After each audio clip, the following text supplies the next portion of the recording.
एक बार में ही सारी कढ़ी अपने मुंह में डाल ली और उसको खाकर उसने कहा, ऐसा स्वादिष्ट भोजन तो मैंने कभी जिंदगी में पहले खाया ही नहीं। वह प्रसन्नता से उछल उछल कर खाने लगा। फिर उसने कहा, हे मनुष्य, तूने मुझे ऐसा खाना खिलाया है जो कि आज तक किसी भी देव ने नहीं खाया होगा। मैं तेरा यह एहसान जिंदगी भर नहीं भूलूंगा। राजपुत्र ने जब यह जाना कि देव ऐसा खाना खाकर बहुत खुश हुआ है, तो ताजुलमुख ने देव को रोजाना नए नए खाने बनाकर खिलाने लगा। एक दिन देव बहुत खुश हुआ। उसने राजपुत्र से कहा, मेरे शरीर का एक एक रोम तेरे एहसान तले दब गया है। मैं तेरा यह एहसान जिंदगी भर नहीं उतार सकता। तू मेरे बहुत काम आया है, परंतु तेरा कोई भी काम अब तक मेरे हाथों से नहीं हुआ है। यदि मेरे लायक तुम्हारा कोई काम हो तो मुझे अवश्य ही बताओ। अगर मैं तुम्हारे किसी काम आ सका तो मुझे बहुत प्रसन्नता होगी। उसकी बात सुनकर ताजुलमुख ने उससे कहा, तो मैंने तो सुना है कि देव अधिकतर झूठ बोलते हैं और वे अपनी बात पर कभी कायम नहीं रहते। तुम मुझे सुलेमान की कसम खाकर कहो कि तुम मुझसे कभी भी धोखा नहीं करोगे, तभी मैं तुम्हें कुछ बताऊंगा।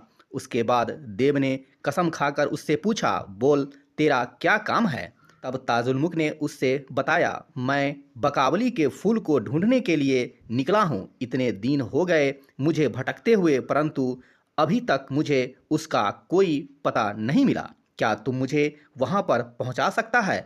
यह सुनकर देव आह भरकर अपना सर पीटने लगा और बेहोश होकर जमीन पर गिर पड़ा। कुछ देर के बाद जब उसकी बेहोशी टूटी तो वह उठकर हाय हाय करने लगा। बहुत दुखी स्वर बनाकर वह राजपुत्र से कहने लगा, हे मनुष्य, तेरी मौत मेरे हाथों नहीं लिखी है, बल्कि मेरी मौत तेरे हाथों से लिखी हुई है। ताजुलमुख सुनो, बकावली परिवारों के बादशाह की बेटी है। 18 सहस्त्र या उससे भी अधिक देव हर समय उसके पास रहते हैं। वह सब उसकी रक्षा करते हैं। वे सारे देव उसी नगर के पास रहते हैं। उस जगह पर कोई नहीं जा सकता।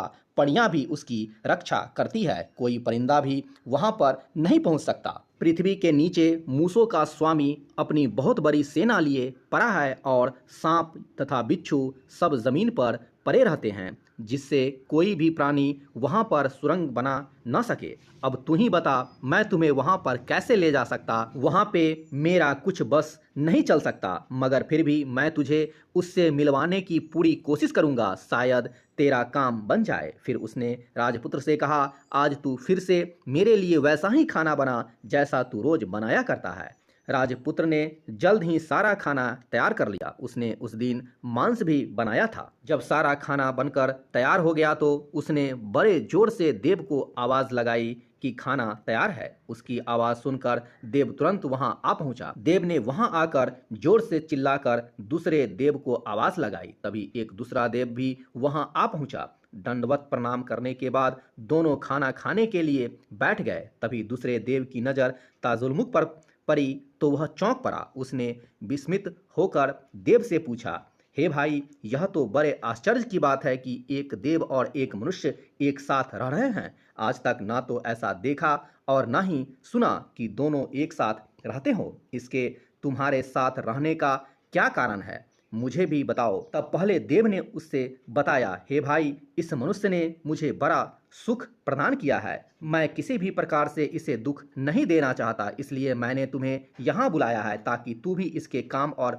बुद्धि से प्रसन्न हो सके। यह कहकर देव ने सारी सामग्री मंगाई और उस दूसरे देव के आगे रख दी। वह देव खाना खाते ही प्रसन्न होकर नाचने लगा। जब वह सब कुछ खा पी चुका तो देव ने उससे कहा, भाई, तुमने इनके लिए अभी तक कोई काम किया कि नहीं। तब पहले देव ने उत्तर दिया, यह मुझसे एक ऐसा कठिन कार्य करने के लिए कह रहा है जो मुझसे कभी नहीं हो सकता। यदि तुम मेरी सहायता करो तो शायद वह काम हो जाए। देव ने उससे पूछा, कहो मित्र, वह ऐसा कौन सा काम है जो कि बहुत अधिक कठिन है, जो काम तुम करने में लाचार हो। पहले देव ने उसे उत्तर दिया, यह बकावली के देश में जाना चाहता है। दूसरा देव यह सुनकर चौंक गया। पहले देव ने कहा, मैंने हजरत सुलेमान की कसम खाई है, यदि आप इसकी कुछ मदद कर सके तो मैं जानूं कि आप ही मेरे प्राण बचा सकते हैं, नहीं तो यह काम मुझसे नहीं होगा और ना ही मेरे प्राण बच पाएंगे।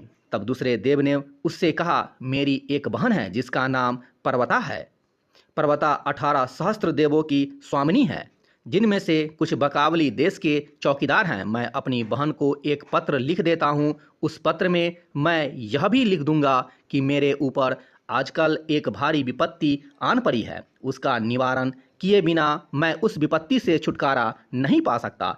बहुत दिनों से मेरे पास एक मनुष्य मेरे बालक के समान रह रहा है। जब मैं उस कार्य को करने के लिए बाहर जाऊंगा तो यह घर पर अकेला रह जाएगा। अकेले घर में रहने में इसे डर लगता है, इसलिए मैं इस मनुष्य को तुम्हारे पास भेज रहा हूँ। इस पर तुम अपनी कृपा बनाए रखना। इसे किसी भी प्रकार का दुख नहीं होना चाहिए। इस तरह उसने फौरन पत्र लिख दिया।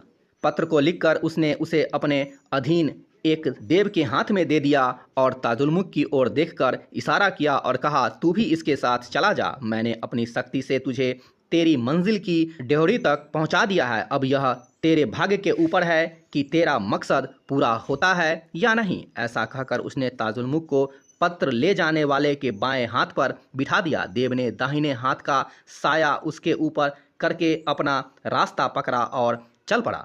थोड़ी देर में वो बड़े आराम से ही अपनी मंजिल पर जा पहुंचे। दोनों ने दूर से ही पर्वता को दंडवत प्रणाम किया। देव राजपुत्री उस चिट्ठी लाने वाले को देखकर प्रसन्नता से फूली नहीं समाई। वह बहुत प्रसन्न हुई। पर्वता बोली, अगर मेरा भाई लाल गंधक की खान भेजता या श्री शिवजी की मुद्रिका भेजता तो भी मैं इतनी प्रसन्न न होती जितनी कि तुम्हारे यहाँ आने से हुई हूँ।